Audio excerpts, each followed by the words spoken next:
यज्ञार्थात् कर्मणोऽन्यत्र लोकोऽयं कर्मबन्धनः तदर्थं कर्म कौन्तेय मुक्तसंगः समाचर। अर्जुन, यज्ञ की प्रक्रिया ही कर्म है। वो हरकत कर्म है जिससे यज्ञ पूर्ण हो। सिद्ध है कि कर्म एक निर्धारित प्रक्रिया है। इसके अतिरिक्त जो कर्म होते हैं, क्या वे कर्म नहीं हैं? श्री कृष्ण कहते हैं, नहीं, वे कर्म नहीं हैं। अन्यत्र लोकोयम कर्म बंधनः।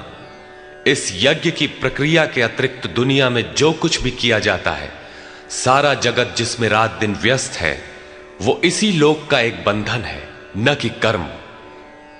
कर्म तो मोक्ष से शुभात, अशुभ अर्थात संसार बंधन से छुटकारा दिलाने वाला है। मात्र यज्ञ की प्रक्रिया ही कर्म है। वो हरकत कर्म है जिससे यज्ञ पूरा होता है। अतः अर्जुन, उस यज्ञ की पूर्ति के लिए संग दोष से अलग रहकर भली प्रकार कर्म का आचरण कर। संग दोष से अलग हुए बिना यह कर्म होता ही नहीं। अब हम समझ गए कि यज्ञ की प्रक्रिया ही कर्म है, किंतु यहां पुनः एक नवीन प्रश्न उत्पन्न हो गया कि वो यज्ञ क्या है जिसे किया जाए। इसके लिए पहले यज्ञ को न बताकर श्री कृष्ण बताते हैं कि यज्ञ आया कहां से, यह देता क्या है। उसकी विशेषताओं पर प्रकाश डाला और चौथे अध्याय में जाकर स्पष्ट किया कि यज्ञ क्या है जिसे हम कार्य रूप दें और हमसे कर्म होने लगे। योगेश्वर श्री कृष्ण की शैली से स्पष्ट है कि जिस वस्तु का चित्रण करना है, वे पहले उसकी विशेषताओं का चित्रण करते हैं जिससे श्रद्धा जागृत हो। तत्पश्चात वे उसमें बरती जाने वाली सावधानियों पर प्रकाश डालते हैं और अंत में मुख्य सिद्धांत प्रतिपादित करते हैं। स्मरण रहे कि यहां पर श्री कृष्ण ने कर्म के दूसरे अंग पर प्रकाश डाला कि कर्म एक निर्धारित क्रिया है। जो कुछ किया जाता है वो कर्म नहीं है। अध्याय 2 में पहली बार कर्म का नाम लिया, उसकी विशेषताओं पर बल दिया, उसमें बरती जाने वाली सावधानियों पर प्रकाश डाला, लेकिन यह नहीं बताया कि कर्म क्या है। योगेश्वर श्री कृष्ण ने कहा, अर्जुन, तू निर्धारित किए हुए कर्म को कर। अब प्रश्न उठता है कि निर्धारित कर्म क्या है जिसे हम करें। तब बताया कि यज्ञ को कार्य रूप देना कर्म है।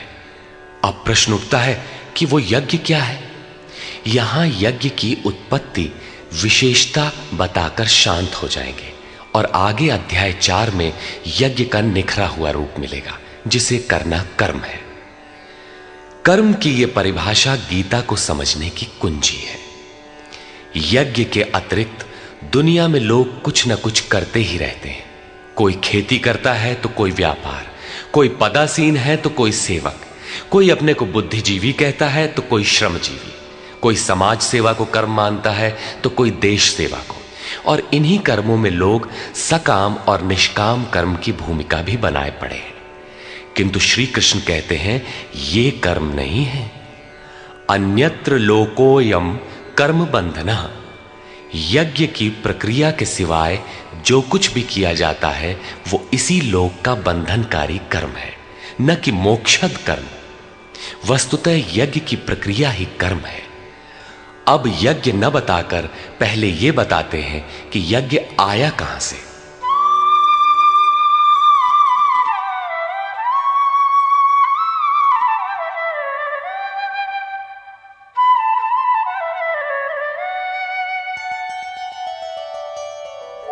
सह यज्ञाः प्रजा सृष्ट्वा पुरोवाच प्रजापतिः अनेन प्रसविष्यध्वम् ईशवोस्त्विष्टकामधुक्। प्रजापति ब्रह्मा ने कल्प के आदि में यज्ञ सहित प्रजा को रचकर कहा कि इस यज्ञ द्वारा वृद्धि को प्राप्त हो। यह यज्ञ तुम लोगों को इष्ट कामधुक, जिसमें अनिष्ट ना हो, विनाश रहित इष्ट संबंधी कामना की पूर्ति करने वाला हो। यज्ञ सहित प्रजा को किसने रचा? प्रजापति ब्रह्मा ने। ब्रह्मा कौन? क्या 4 मुख और 8 आंखों वाला देवता जैसा कि प्रचलित है? नहीं, श्री कृष्ण के अनुसार देवता नाम की कोई अलग सत्ता है ही नहीं। फिर प्रजापति कौन है? वस्तुतः जिसने प्रजा के मूल उद्गम परमात्मा में प्रवेश पा लिया है, वो महापुरुष प्रजापति है। बुद्धि ही ब्रह्मा है। अहंकार शिव बुद्धि अज, मन शशि चित्त महान। उस समय बुद्धि यंत्र मात्र होती है। उस महापुरुष की वाणी में परमात्मा ही बोलता है। भजन की वास्तविक क्रिया प्रारंभ हो जाने पर बुद्धि का उत्तरोत्तर उत्थान होता है। प्रारंभ में वो बुद्धि ब्रह्म विद्या से संयुक्त होने के कारण ब्रह्मविद कही जाती है। क्रमशः विकारों का शमन होने पर, ब्रह्म विद्या में श्रेष्ठ होने पर यह ब्रह्म विद्वर कही जाती है। उत्थान और सूक्ष्म हो जाने पर बुद्धि की अवस्था विकसित हो जाती है। वो ब्रह्म विद्वरीयान कहलाती है। उस अवस्था में ब्रह्म विद्वेत्ता पुरुष दूसरों को भी उत्थान मार्ग पर लाने का अधिकार प्राप्त कर लेता है। बुद्धि की पराकाष्ठा है ब्रह्म विद्वरिष्ठ, अर्थात ब्रह्मविद की वो अवस्था जिसमें इष्ट प्रवाहित है। ऐसी स्थिति वाले महापुरुष प्रजा के मूल उद्गम परमात्मा में प्रविष्ट और स्थित रहते हैं। ऐसे महापुरुषों की बुद्धि मात्र यंत्र है। वे ही प्रजापति कहलाते हैं। वे प्रकृति के द्वंद्व का विश्लेषण कर आराधना क्रिया की रचना करते हैं। यज्ञ के अनुरूप संस्कारों का देना ही प्रजा की रचना है। इससे पूर्व समाज अचेत अव्यवस्थित रहता है। सृष्टि अनादि है। संस्कार पहले से ही है, किंतु अस्त व्यस्त विकृत है। यज्ञ के अनुरूप उन्हें ढालना ही रचना या सजाना है।